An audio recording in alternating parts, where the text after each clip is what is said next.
Hey, Pat and Doug here again with another episode of the Wealthy Fitness Entrepreneur. And today we've got a big topic. Doug sold his gym. So I'm going to just ask Doug to start to unpack a little bit of this, and I'm going to give him questions that I have not prepped him on or whatever else and see where this goes. So, Doug, get us started. Yeah, big announcement for sure. I think it was, for context, for those that don't know, I started Spurling Fitness back in 2012. So had it for 12 years, and I'm sure we'll unpack it. But the short and sweet of it is, it was at capacity for a brick and mortar training gym, single location, and opening multiple of brick and mortar locations that I operate is not a goal of mine. So it was time to instead of just cruising and letting others run it, to pass the baton. So excited for the next chapter, and certainly for those that I think to start, I would say, like, it was never crystal. I didn't know even 5 years ago that I was going to sell. But I think it became clearer and clearer that an exit was a good strategy. Not that I even had it set in stone. The exit was the only strategy, or sale was the only strategy. But I do think it's important to think, like, long term. What your gym is going to be and what it could become, and what your plan is with it. Yeah, I remember wrestling with selling, and I sold a gym, a personal training business, franchise stuff, but I remember being very emotionally attached because I was in them, and I was very emotionally attached to the clients. And in some ways I thought, man, I'm, you know, almost undermining a relationship with people. And I think one of the things that probably, from the outside looking in, and you and I haven't talked about this piece of it, but from the outside looking in, it probably made a sale a little less of an emotional thing. And not that it wasn't at all, was the fact that you had worked yourself out of the day-to-day operation of the facility. So talk about that a little bit. Yeah. So, since 2018 ish, so we're talking the last, 5 or 6 years, I really hadn't played a coaching role and day-to-day role. So built a team of great coaches. Most of our growth, like top line growth, came from 2016 to 2018. Those 3 years, we were basically doubling every year. And I was hiring in our industry, I would say, pretty aggressively, right? Like every 6 months we would add a coach. And so to keep up with the growth. And so we were able to get to a point where we had, a half dozen or so full-time coaches, and, 3 in the morning, 3 in the afternoon, and the coaching was covered. I got to the point where I was just doing the sales and marketing, and a little bit of the team development. And Josh, who I'm sure you will hear a couple times throughout today's episode, at that point, he was my first coach that I ever hired back in 2012. And at that point, he was kind of the head coach, right? He was doing the coaches' schedules, and he was training the coaches and kind of playing the mentor for some of our newer coaches. And so I was still growing the business. And then it got to a point in 2019, shortly before the pandemic, and frankly through the pandemic, where we were able to have a client experience person, Mel, who's no longer with the team, but I can't speak highly enough for her. She kind of what became my right hand, and I was able to mentor her on the sales and marketing. So Josh could focus on the training, and she really focused on the sales and marketing. So taught her everything there was to sales and marketing. And so now at that point, certainly stepped in during the pandemic. I'm not gonna say that was easy, but more from a strategy perspective, right? Helping them kind of make decisions of how to strategize, like we all had to do during that. And then, 22, 23, really taking a hard look at, like, okay, Mel, who I spoke about, she left to be a stay-at-home mom. And so Josh was forced to some degree. He's learned to love it over the last couple of years, but he was kind of forced to learn sales and marketing. And so really over the last 2 years, he was doing, staff development, His coaching hours were, single digits, so we had the bandwidth to focus on sales and marketing. So yeah, it got to a point where I didn't need the day-to-day involvement, which sounds good, but also, as I wrote about on social media, I think it certainly has a wearing of your values that, you can ride the wave of it being nice for a while, and then at some point you're kind of like, I'm not really pulling a lot of weight here, and I'm still taking a good benefit from it. So it was certainly time to pass the baton. So, I think, that certainly made it easier, because some people get so ingrained in the day to day that it becomes part of their identity, and it's hard for them to detach. That's clearly, to me, why the easiest sale for me was what was the health club that I lived 2 hours away from, because I didn't have an emotional attachment to the membership base, the training clients.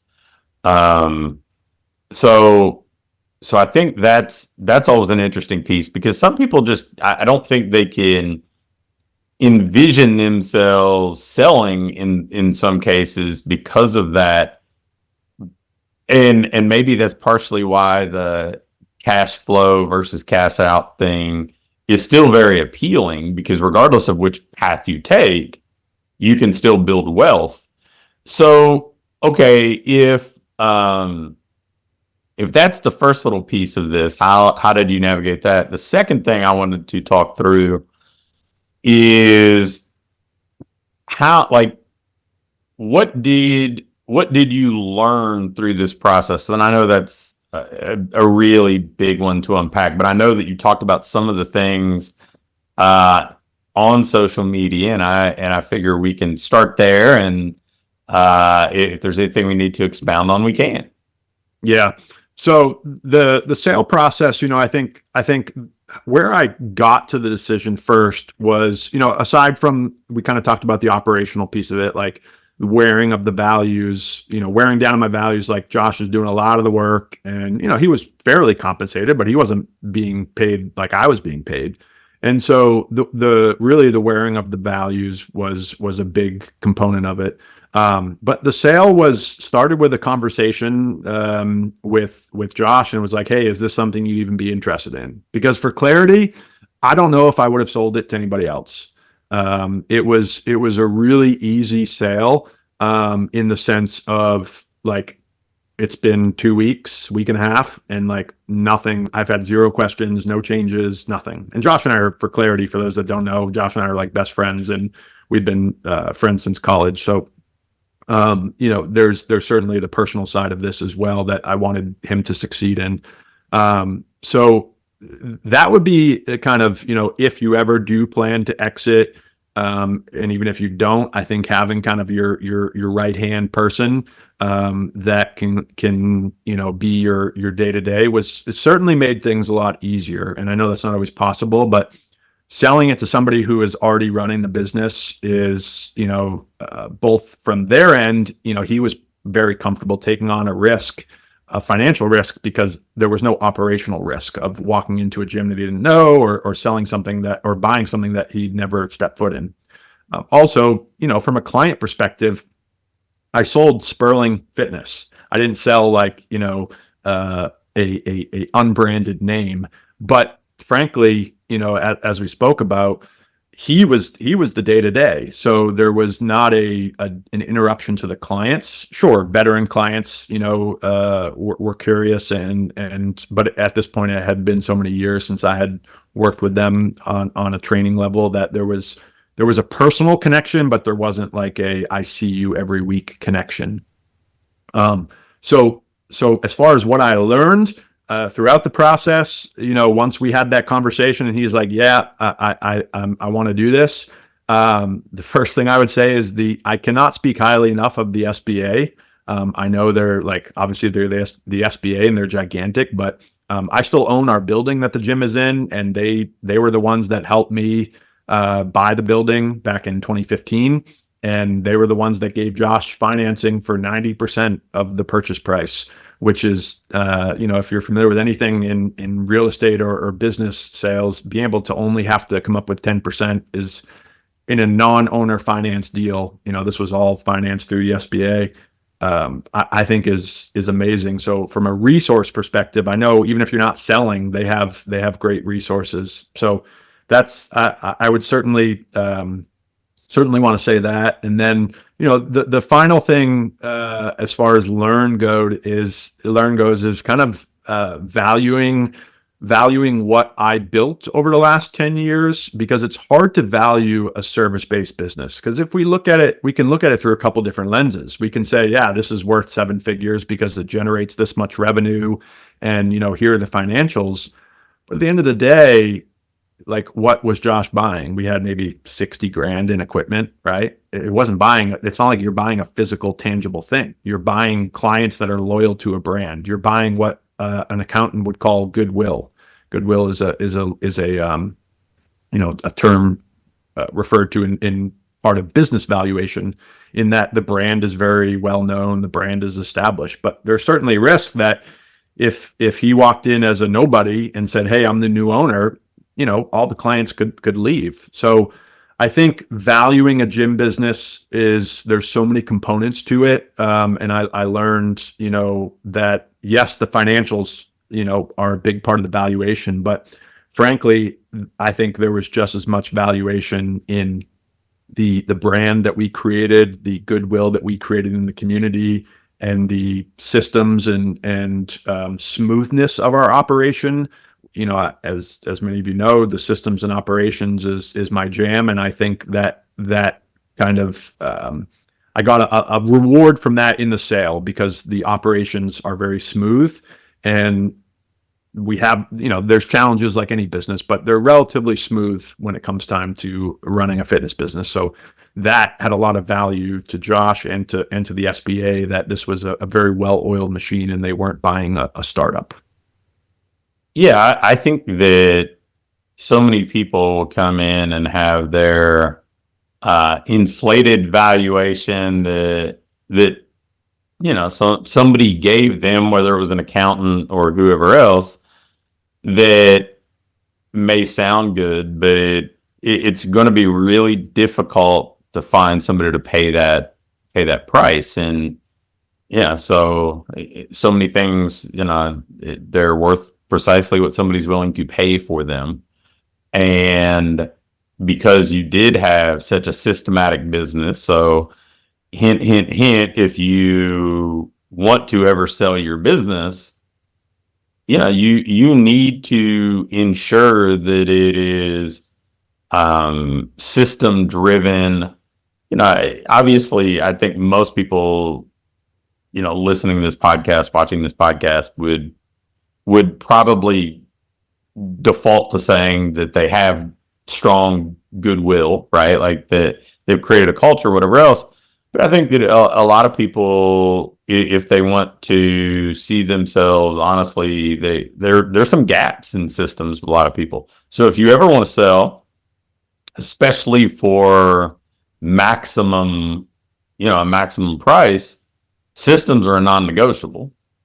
And then, finding the right buyer that can maintain the integrity of the business, that can execute the systems that's going to uphold that goodwill, that's a big deal too. So, all right. So that's rear view mirror looking back, even if it's really, really recent. So what's the next act? And I love thinking of things this way. I feel like Ryan Lee tried to steal my thunder. You heard me. I have a witness. You heard me talking about the next act and referencing Nick Saban and stuff at a mastermind before Ryan came out with his second act thing. So what's the next act for Doug? So the way I've thought about this, through the sale and obviously now with the sale actually having gone through, is, we talked so much about cash flow versus cash out, and I was able to see now both sides of that, right? And to be clear, like, as much as I had for the industry a good exit, like I couldn't just park that in retirement and sit on a beach the rest of my life, right? But I tried to look at it from kind of two lenses. One, how can I keep the existing cash flow maintained that I had from the gym? So next act for me is kind of twofold. Number one is doubling down on the investment side with the real estate, simply because it's a passion of mine, and it gives me the monthly cash flow. So I was able to take, that was another calculation that I ran, was like, how much cash flow am I getting from the gym, and how quickly could I replace that if I took the sale money and put it into something else? And so, buying some real estate that will be able to generate as much cash flow as the gym, so my monthly cash flow doesn't really change. But while that's marinating on behind the scenes, I think the second act in this industry is obviously continuing to do what we're doing with our stuff in our boardroom group. And, to be clear and transparent to some degree, I think that was one of my larger fears with the sale is, there's this industry, if you're looking at it as a whole, is filled with just a boatload of gurus that don't walk the walk. And, I'm not here to talk negatively about any of them, but I think that was a concern of mine is, you're coaching gym owners and you don't own a gym anymore. And that probably from a professional level was the time I spent the most processing.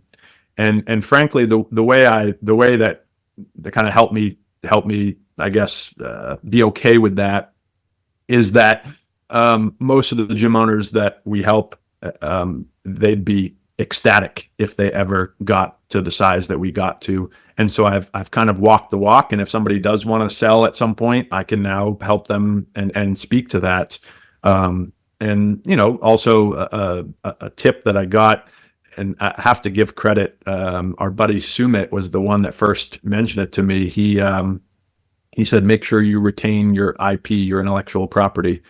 And that was, and I know we've talked about it, and a few of us brainstormed about that. That was an important part for me too, to retain that so I can use it for future projects and use our systems and our checklists. So I still own kind of the material, I guess, for lack of a better term, of the business. That way we can use it for future projects. But I think to wrap, I would say, not feeling like I'm pulled in three different directions mentally. Physically, I mean, I'm in my office all day. I'm not physically hours being pulled anywhere, but mentally, I think when it's your business, you're always going to be thinking about it, even if you're not running the day to day. So now really only having to focus on the stuff we do with the gym owners, and, the real estate is certainly not a stress. It's more of a passion project, if anything. So having to only focus on those two things professionally has been a nice little sigh of relief to some degree. I understand the whole, well, I walk the walk and I am a gym owner, but I will say that the vast majority of people that I know that kind of bang that drum as their calling card and say, well, I own a gym, and so that gives me credibility. I'm like, well, that gives you credibility if somebody's in your market, running your model, doing the exact same thing that you're doing. And just like to take a page out of your real estate playbook, the plays that you run in Gulf Shores, Alabama are different than what you run in Maine. The seasonality of things, what the market looks like. And if you try to run them exactly the same, it's not going to work out well for either of them. And I think that one of the hidden gems that you're going to get out of this experience from, just from my own experiences, is now you get to not only have your experiences, but you get to even spend more time aggregating the experiences of, this person in Columbus, Ohio, or this person in Texas, or this person in California. And you get to see it through even more lenses. Not that you already weren't with boardroom and scale and that sort of thing, but I think the ability to be adaptable in a market where, I mean, obviously, we'll just using California as an example, there's so many challenges to being a business owner in California from being an employer down the line that aren't present in Maine. The more you get to dive deep into those things, the better you are. I mean, I think invariably when like a coach takes a year off, a Bill Belichick or whoever else, they take a year off. And then they go around and they look at what everybody else is doing. They show up at this person's training camp for a while. They go spend time at this team's facility, and they're going and aggregating all that knowledge. So the next time that they are charged with some sort of opportunity, they feel even stronger because they've been able to kind of escape the trappings of having to really master just one way of doing things. Yeah, I agree. That was, from a coaching perspective.